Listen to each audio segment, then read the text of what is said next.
We'll try to keep this as short, but unfortunately not so sweet as possible. Our next speaker is Adam Jones. No, is that her? Adam Johannes. I'm very sorry. Adam Johannes from the Cardiff Stop the War Coalition. Thank you for joining us today.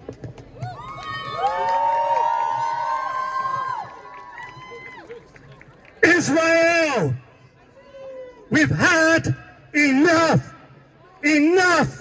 of your brutality, enough of your massacres, enough of your war, enough of your apartheid rules, enough of your settlements, enough of your checkpoints, enough of your refugee camps, enough of your phony peace processes that offer the Palestinians nothing but a kingdom of illusions, with you still firmly in charge.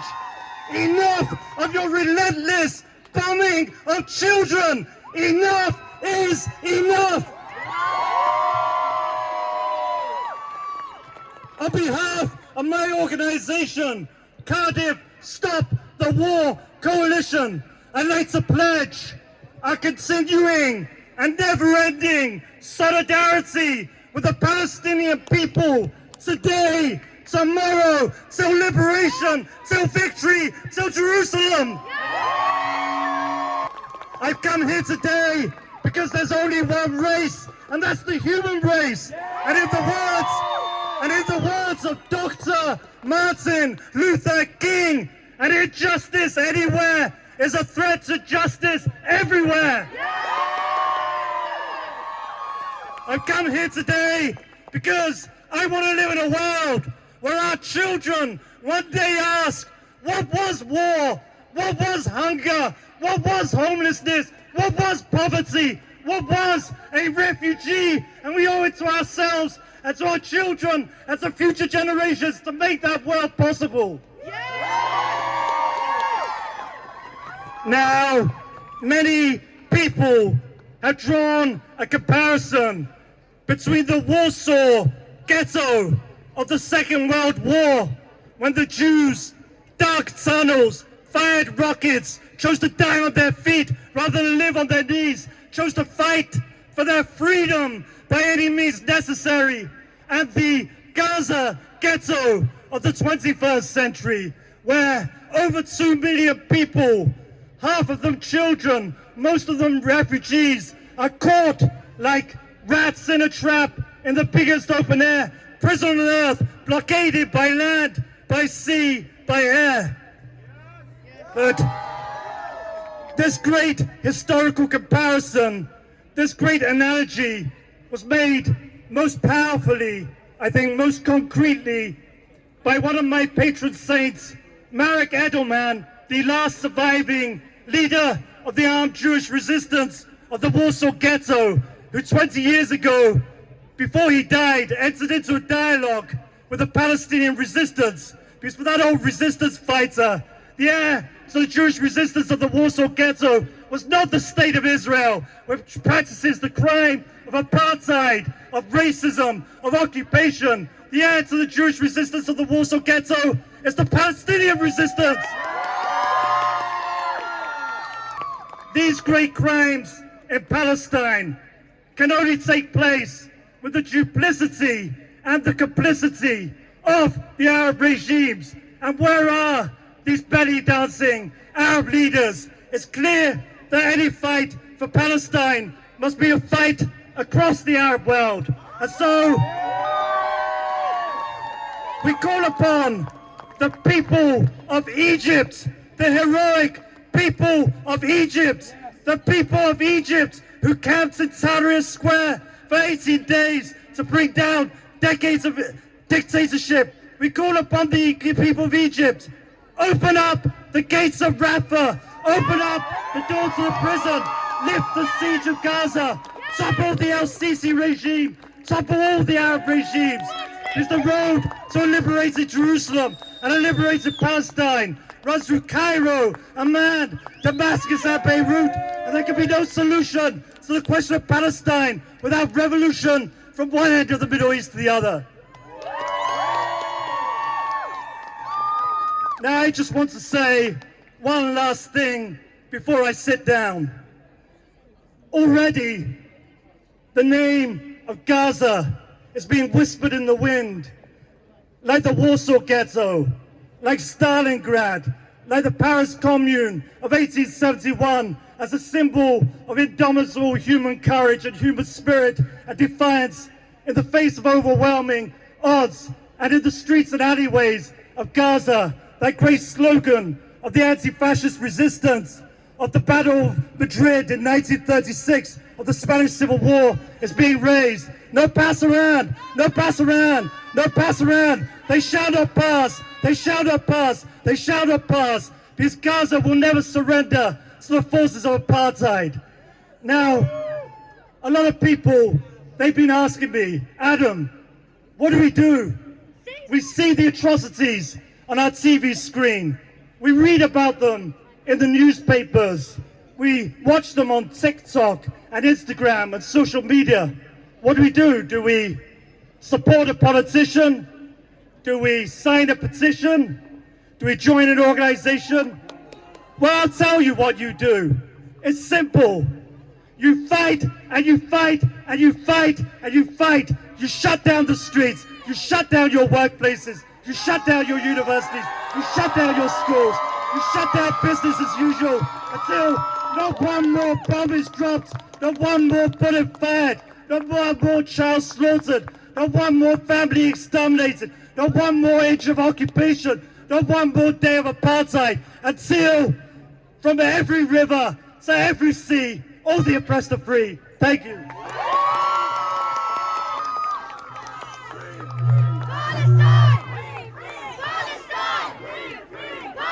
Thank you, Thank you, Adam Johannes, very much. Our next speaker is Natasha Hurst, President of the National Union of Journalists. And we speak about journalism today, knowing what our mainstream journalism has been like so far.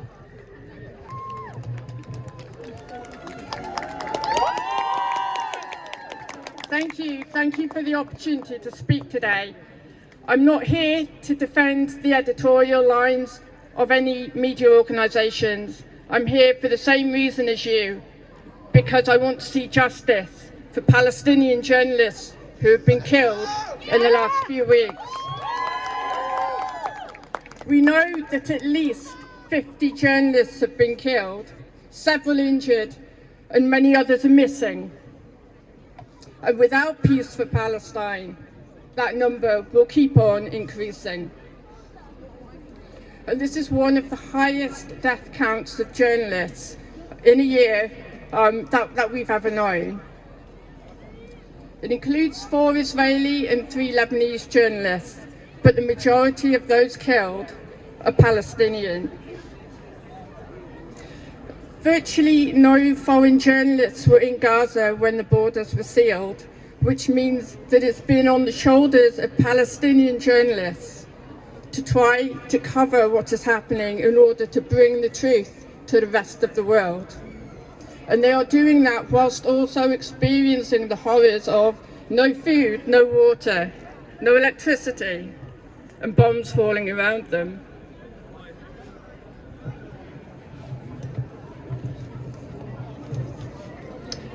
Journalists are risking injury, they are risking their lives in order to try to bring the truth to the rest of the world. And my union, the National Union of Journalists, joins the International Federation of Journalists in condemning the killings of journalists. And we call for an immediate investigation into the cause of their deaths. We also condemn accusations made by Israeli ministers suggesting that Palestinian journalists had prior knowledge of the attacks on the 7th of October. And that's a false story that has led to journalists being targeted.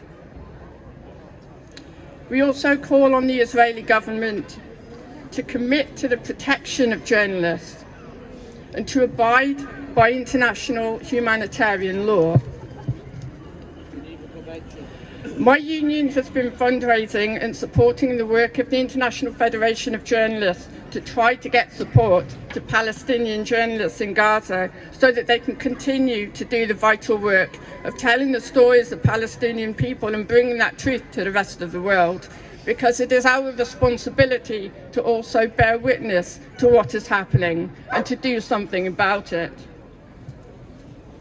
And it is absolutely vital that the voices and the horrors of Palestinian people are shared with the rest of the world.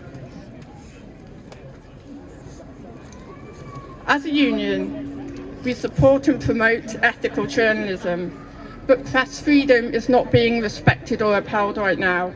And without journalists having the freedom and the safety to do their jobs, all of our rights are at risk, wherever in the world that we are.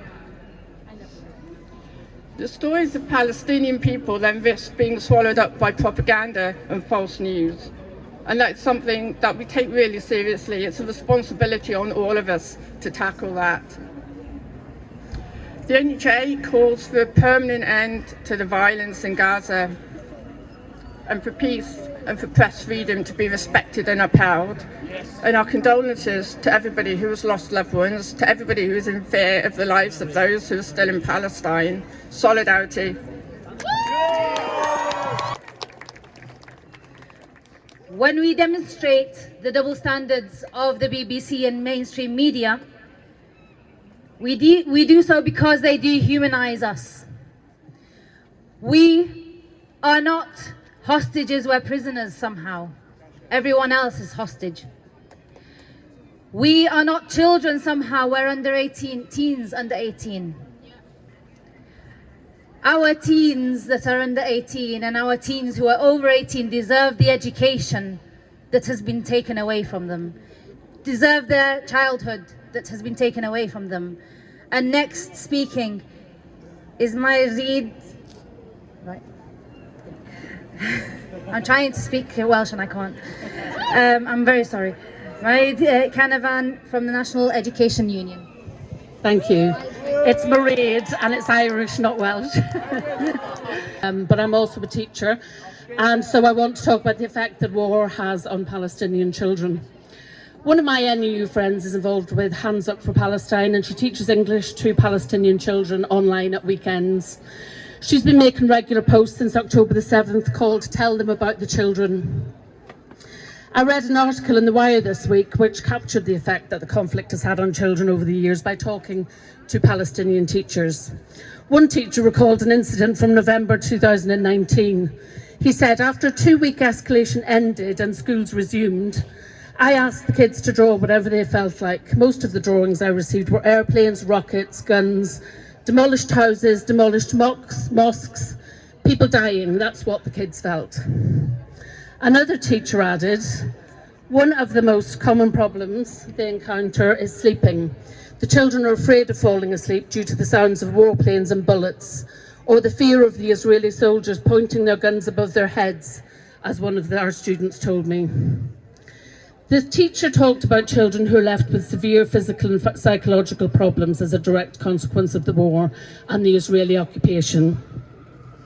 He saw children who'd seen death in their family, children who were orphaned in the war, and children who've developed the conditions like involuntary urination owing to the violence. Even before October the 7th, 80% of the Palestinian population living in the Gaza Strip relied on international humanitarian aid to survive.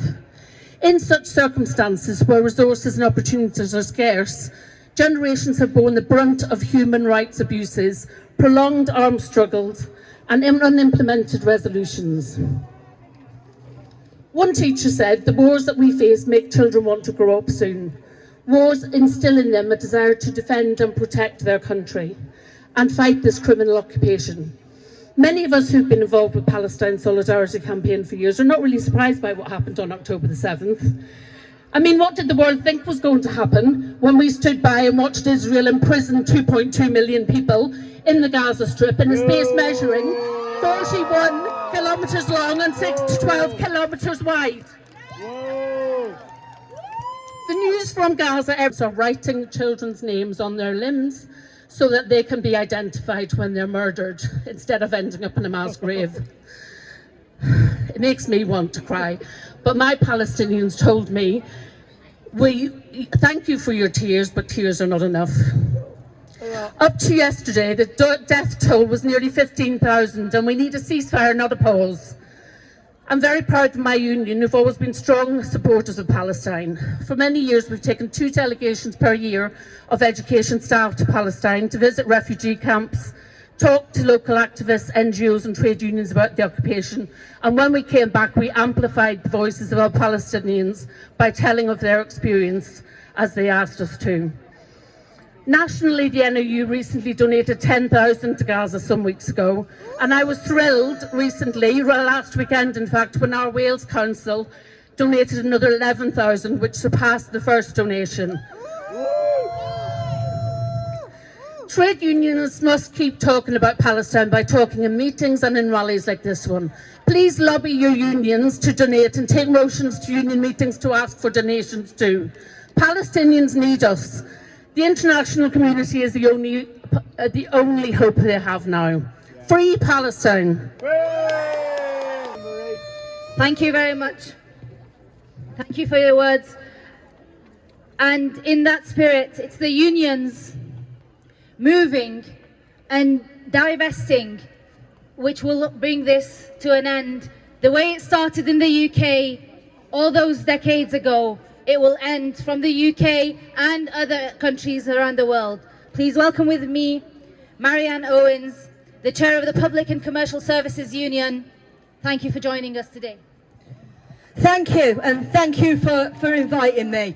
And I want to bring solidarity from my union, PCS, to everyone that's here today and the hundreds of thousands that have marched around the UK and the world today. And of course, everyone in Gaza and the occupied West Bank. And we want to send, as a trade union and the trade union movement, a clear message to our government, to the US government and to the Israeli government, that we as the trade union movement support and defend Palestine. We've been proud as my union to stand with Palestine and the Palestinian people for several decades. We want an end to war. War has never served the working classes. I can't think of any war that has ever done anything for working people, and we stand against war. But we also want to see an end to the siege and the occupation, the siege of Gaza and the occupation of the West Bank. And we don't just want humanitarian pauses. We don't want them to stop the killing, to fill people's bellies, to then carry on murdering them. We want an immediate ceasefire now. And what we've seen in the last 6 weeks is absolutely shocking, and let's be clear, it's illegal. We've seen the forced displacement of 1.7 million people. That is a war crime. We've seen the bombing of hospitals, refugee camps, mosques and schools and churches, and that is a war crime. And we've seen the cutting off of water, electricity, food and medicines from a civilian population. That is a war crime. Enough is enough, and our government are complicit in those war crimes, and we have to tell them that they need to stop. And the trade union movement cannot be silent in the face of such horror and injustice, and it is incumbent on us to stand side by side with Palestine. And the horror, we have to be clear, this horror didn't start on the 7th of October. More than 75 years the Palestinians had to put up with oppression and murder and forced displacement. But it's through the international community marching and protesting like we have today that we're seeing the current pauses in the fighting because of the pressure that we're putting on. But it's not enough yet. There will not be peace in the Middle East until we see a political settlement to the situation that includes an independent Palestine that allows self-determination for the Palestinian people, and we need to fight for that. And that means that we have to continue to march and demonstrate every weekend, every time we can, until we get to that. is our belief as PCS Union that the most practical act of solidarity that we can give to the people of Palestine is to pressure the UK government into that position and to hold them to account for their complicity in not just the current situation, but the almost a century of slaughter that we saw before that. So let's keep marching, let's keep demonstrating, let's keep making our voices heard. Freedom for Palestine, freedom for Gaza, and freedom for the West Bank. Thank you. Thank you, Marianne.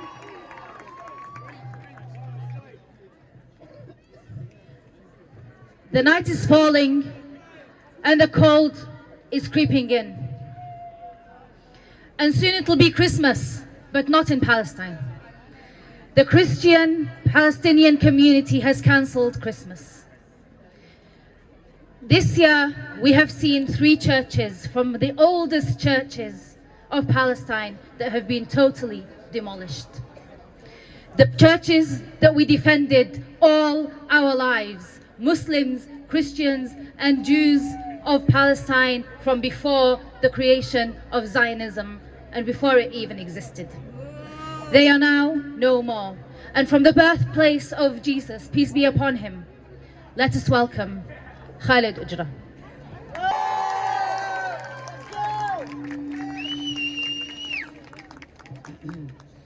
They said Cardiff people, their voices got tired. I don't believe that. Cardiff!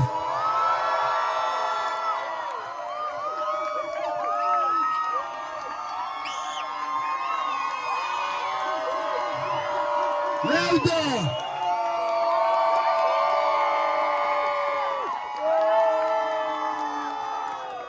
I come to you from Bethlehem City, the city where Jesus Christ, peace be upon him, was born. The city of peace, where peace was never seen upon that land because of the Israeli illegal occupation. I've got a few words to say, and these few words are nothing in a sea of oppression that the Palestinians from Gaza, the West Bank, Jerusalem, occupied territories are facing on a daily basis.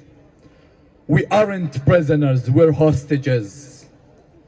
We have the right to live in a land where don't fear our kids to be broken or torn into parts. We deserve that, same as everyone else in any other countries. But yet, they ask us, do you condemn?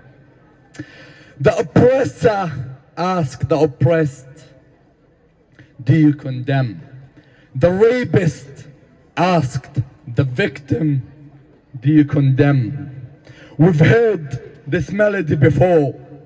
In fact, it has echoed across centuries. 56 million Native Americans were killed, and the question was, do you condemn the wild red Indians? 250,000 perished when nuclear bombs devastated Hiroshima and Nagasaki. And the question was, do you condemn Pearl Harbor? 3.6 million people have been killed in Afghanistan, Pakistan, Libya, Yemen, Syria, Somalia, others and others. And the question yet still, do you condemn 9/11? Over 1 million people were killed in Iraq. And the question was, do you condemn the weapon of mass destruction? The list is long, but you get the full image now. It's the same story with different villains. And here are, once again, do you condemn Hamas? Another attempt to justify brutal killings. Another attempt to justify ethnic cleansing. Another attempt to justify a genocide amongst the Palestinians.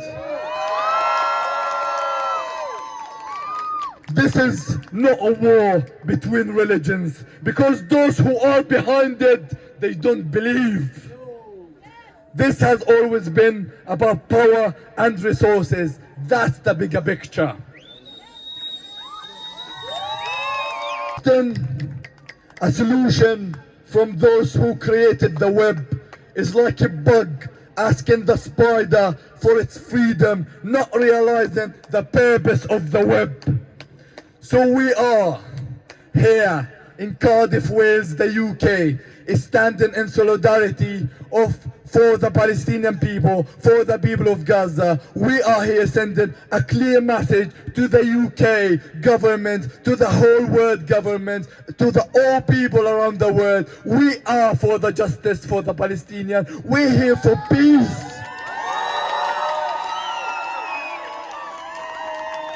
We aren't here for the destructions of any nations. We aren't here for the destructions of any nations. We're here for peace. Peace that gives the Palestinians their land back. Peace that gives the Palestinians their dignity back. Peace that gives them the rights back. But not your peace that want us to surrender and capitulate our land to an illegal occupier. So we say it again and again. From the river to the sea. Palestine will be free. From the river to the sea. Palestine will be free. Free, free. Palestine. Free, free. Palestine. Thank you, Cardiff. And because every life matters, and because everyone is important,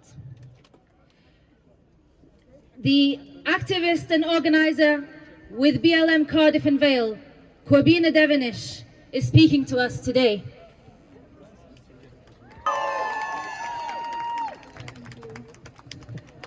We're here today not just to demand a ceasefire. A ceasefire is the least of our demands. Our true demand is for a free Palestine. Our true demand is for a land without violence, and that can only be achieved once the occupier is removed, once the settlers are removed, and once the state of Israel is dismantled.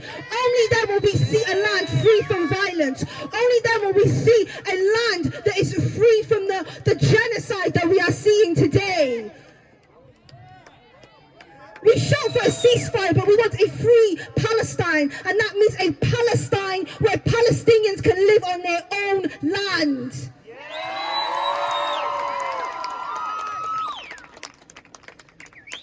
We are the ones that have the power. When our governments tell us, that they side with Israel, then they try to legitimize Israel. We are the ones that have the power, and we are the ones that know the truth. The lies of Israel are no longer seeping into our consciousness. The propaganda does no longer work. We have the power to change things. We as the working class, the Arab working class, are the closest allies to Palestine. A free Palestine is not won by asking Netanyahu to stop bombing. It's not won by asking our government, can you vote for a ceasefire? It's not won by asking. It's by doing. It's by taking action. And it's by standing in solidarity with Palestinians. I say this every time, but we must stand with the Palestinians unwaveringly. We must always stand with the oppressed, no matter where they are. Like Khalid has just spoken about, the amount of countries in the Middle East, across Africa, that have been at the helm of imperialist intervention, that have been at the helm of the West, evil endeavors into these countries. We have seen this time and time again. But now Israel and Palestine are at a pinnacle point. This is the time that when we push the scales, this is the time where we can see a free Palestine in our lifetime. And that's not by asking, that is by doing. The people at the top are not our representatives. They do not represent us. No politician can represent us because they stand with the state. Our state stands with the state of Israel, and we stand against Israel. We stand against apartheid, and we stand against violence. Because if you want to talk about violence, then point your finger towards Israel. If you want to talk about violence, then look at the oppressor if you want to talk about violence. If you want to talk about condemning, then look towards Israel. I don't want to hear the words Hamas come out your mouth when you're talking about condemning.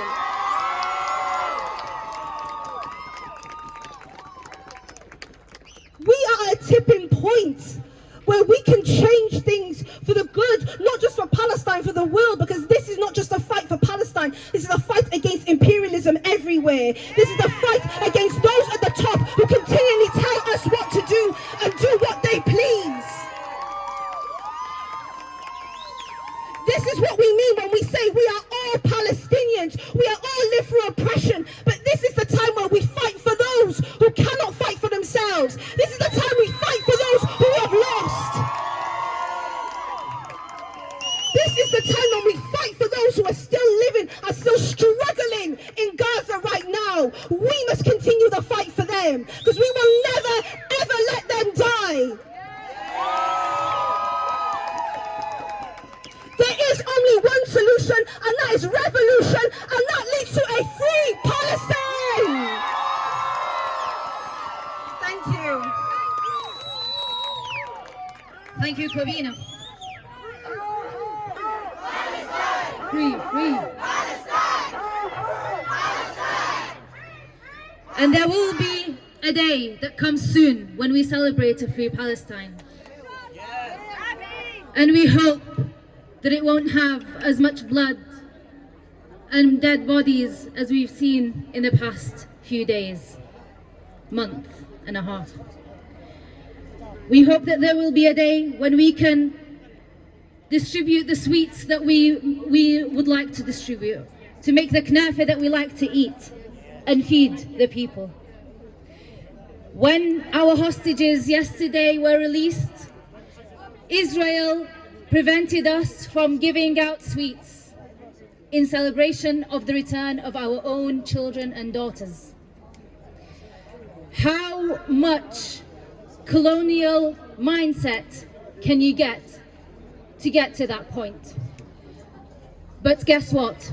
We didn't even want to give out the sweets because we have blood shed all over Gaza and it just isn't befitting.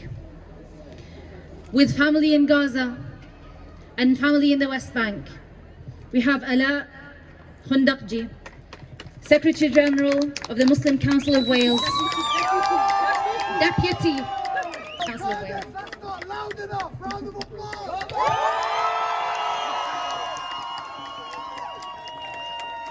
Assalamu alaikum wa rahmatullah. Peace and blessings be with you.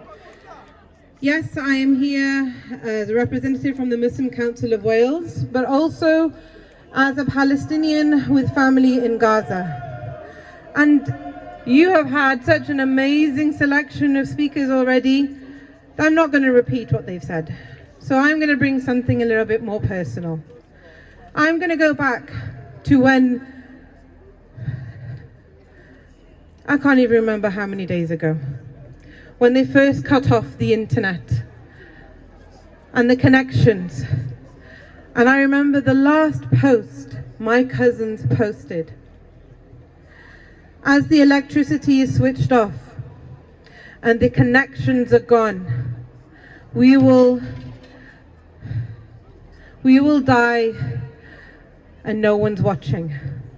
But I want to say we are, and we will stand with you, where you will not be in a world where humanity is silent against a genocide.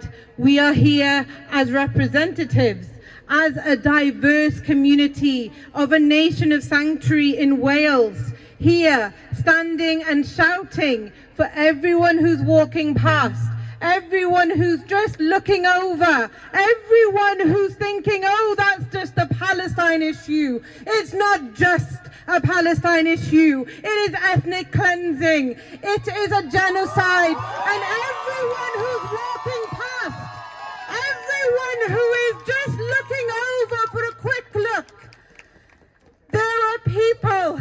They are people and not numbers. There are stories that I can't even repeat. I ask everyone here, everyone, You just need to speak to 5 people, every single one, 5 people who do not know, and educate, because education is our power. Education and knowledge is what makes people aware of what is the truth of what's going on. And then the movement will grow and grow and grow. And that is my call from me to you. Yes. Another personal story. I was in the West Bank in the summer, before October the 7th, where the media makes it out like the history began. But actually, history began 75 years ago when the Nakba started. This isn't about religions. My great-grandfather from Haifa, his business partner was Jewish. And they worked together. They had to split lives because of the Nakba. That is what the occupation does. It brings in division. It polarizes the community, but we are standing together. All of us, interfaith, multi-faith, multi-ethnicity, multi-backgrounds, multi-languages around the world. If you look, everyone is standing together for a free Palestine.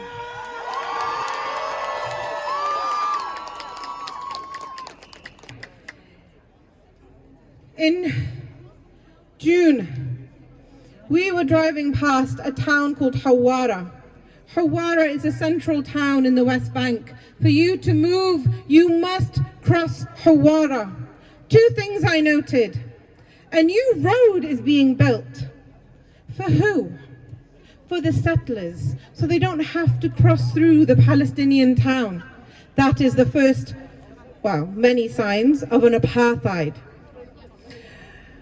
Whilst we were there, settlers had come into Hawara, which also happened on the 6th of October. 100 settlers had gone into the central town, effectively immobilizing people from being able to move between towns. They set fire to shops, they set fire to the cars, and they sat in protest to almost say we are in charge, but actually what we're trying to say to them that no, you are not. No, you are not. That is illegal by international law, and we will stand together to starve the settlements and get them out of the occupied Palestinian territories for a free Palestine.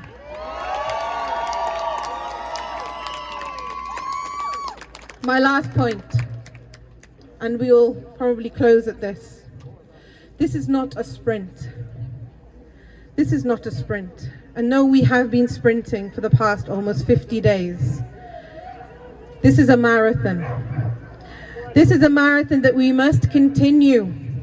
We cannot let this movement settle, because this is a new marking in history where we will take back that control of the narrative. We will take back that control. And just as we ended the apartheid in South Africa, we will end the occupation in Palestine through our boycott, through our teachings, through our education. And I ask all of you, you all have your talents. You all have your skills.